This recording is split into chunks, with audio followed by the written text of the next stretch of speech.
Happy Sunday! Andito tayo sa labas. Tingnan niyo yung ating aloe na mumulaklak. Ayan, masipag mamulaklak tong aloe na to. Ayan, ang haba ng ano niya pag namulaklak. Napakahaba ng stem ng flower. Flower stalk. So, ano na guys, 4 o'clock and makulimlim. So, ulan araw yung panahon dito and tingnan nyo to, hindi ko pa naaayos. May mga succulents na deads dyan. So, mag-aayos-ayos tayo. Updates lang tayo ngayong Sunday. Syempre, yung agaves natin dito, magaganda pa din sila guys. Alisin ko lang tong Sansevieria na dahon, matutusok. Matusok talaga yung dulo ng agave. Ayan, yung mga gymno dito, akala ko scales. Natalsikan lang siya ng ng pintura, konti. Yan, mga gymno talaga dito sa labas, guys, is, ayan, nagpo-blooming. Ito, tuloy-tuloy yung bloom niyan.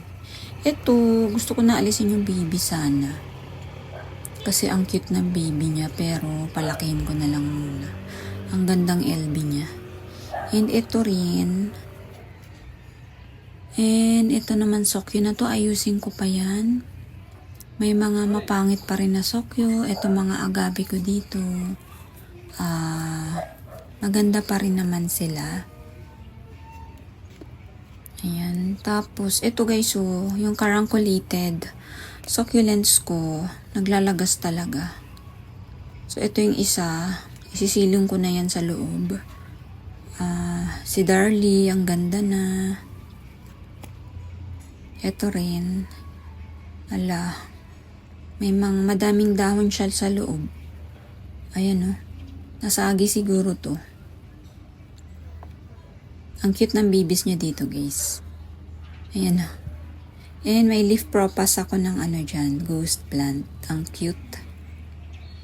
Ito naman, lagi talagang nag-aano to. Lagi siyang nagda-dry leaves, si Luella. Ayan napakadaming dry leaves. Mabilis talaga tong mag-dry leaves. Pero mabait naman yan si Luella.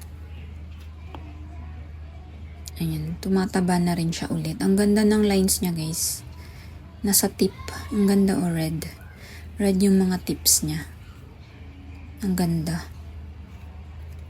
And yung ating Purple Dream, nilabas ko to guys para gumanda ulit. Pero, ayan, mapangit pa din siya. Iba pa rin yung color niya, brown. Hindi na purple. Ito yung ating juniper. Okay naman yung nirepat natin na bonsai looking. Yung gymnos ko dito, ayan, ang ganda ng pagka-red nito. Kung red yan, ito namang isa is super pink.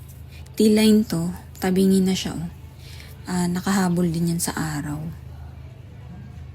Natanggalan ko na to ng isang baby. Malaki na yun, nasa loob. Ayan, tinatalikod ko yan guys, pag umaharap na siya dito sa kabila. Ayan, nakaharap po. And ito, napakita ko na nakaraan. Hindi ko alam ano yung nasa gitna. Ewan ko kung pintura yan. Pero meron na yun nung dumating. Ito, irerepat ko na to soon. Ang ating agave toothpick. Kasi maliit na yung pot niya. Ang tagal niya na rin dyan. Ito si Raindrops. Okay naman. Itong ating root beer.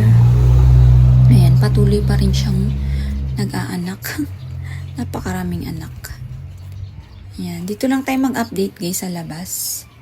Mga halaman natin sa labas. Si Crispy, still pretty. Mag-a-add talaga ako nito guys sa Vermans. Si Crispy. Ito pa tingnan nyo naman, konti na lang yung dahon niya.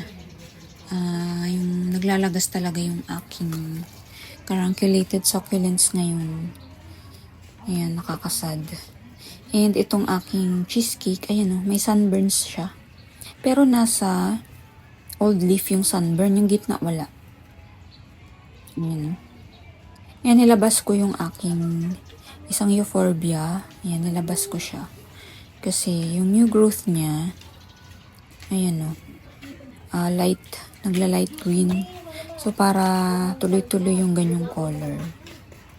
And, yung ating golden barrel dito guys, ayan, parang stable na siya. Ayan o. Healthy na siya dyan. Ito naman yung agave natin na bago. Meron tong mealybugs eh. Kaya tinitingnan ko to lagi kung meron ulit sa gitna.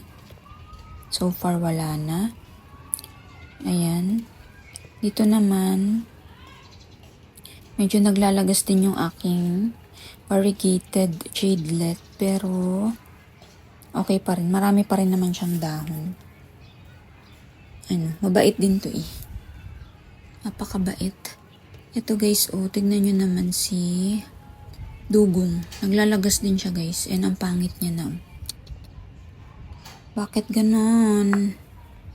Ayan, nakakasad.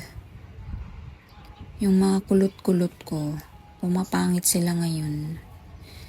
Ayan. And, tingnan nyo to. Excited ako kung anong color ng flower niya. Kasi yung kanyang body, kanyang mother is iba-ibang kulay. And yung baby, flapjack ko dito. Tanggalan ko lang ng dry leaves. Yan, relax lang tayo ngayong Sunday. And holiday pala bukas guys, no? So marami kayong time maghalaman. Ayan, holiday, long weekend. Baliktarin ko nga tong ating pangalan mo. Nakabaw na siya guys, si crab cactus oh. So baliktarin ko lang. Teka lang ha.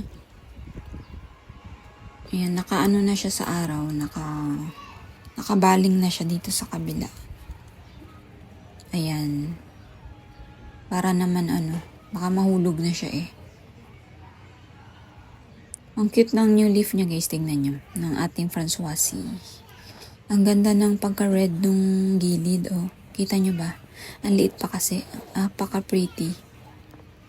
Yan, may na siya oh. Magdadry na itong leaves na to. Pero hindi ko pa tatanggalin yan. Intayin ko mahulog siyang kusa. Yan, mga alo ko dito. Medyo tabingi yung aking hanging pot. Ayan. Hindi ko kasi siya sinagad kasi bagong pintura yung aking bakod. Magagasgas kasi kaya nakaganyan. Nakapatong lang yan dyan. Tingnan nyo to guys. May flower siya. Pero maliit pa kasi. Ayan oh, ang cute. Hindi ko alam kung tataas yan tulad ng ibang aloes. Hintayin natin. And yung aking blue Q dito. Super pretty pa din. Dry na dry yung kanyang lupa. Didiligan ko to mamaya. Yan, favorite ko yan. Super, super nice. So, ayan ang updates ko dito sa labas. Ayan, 4 o'clock and makulimlim. Nawala na yung mga niya, flower. And doon pala sa mga nagtatanong nung pang skills na shampoo, Wash Out Intense yun guys. Wash Out Intense. Nabibili sa mga agri or veterinary kasi yun ay para sa manok. So pagka hindi pa ako nakabili kasi, pero pag nakabili ako, ayan, bababad ko dito yan sa mga gym nun natin na may skills. Nandyan silang 3. Diyan ko muna sila nilagay. And ayan, updated naman kayo dito sa loob. Tingnan nyo to, nagpa-flower yung ating Francoisie kaya lang, mag-isa lang siya. Walang ibang may flower kaya hindi ko sila ma-pollinate. Ayan, sana may kasabay siya para ma-pollinate sana natin. So, ayan lang guys yung ating update sa labas. Ayan, enjoy your long weekend. Medyo magulo yung panahon, ulan araw. So, stay safe and ingat, enjoy your long weekend. Happy planting! And please don't forget to like, share, and subscribe. Thank you so much for watching. Bye!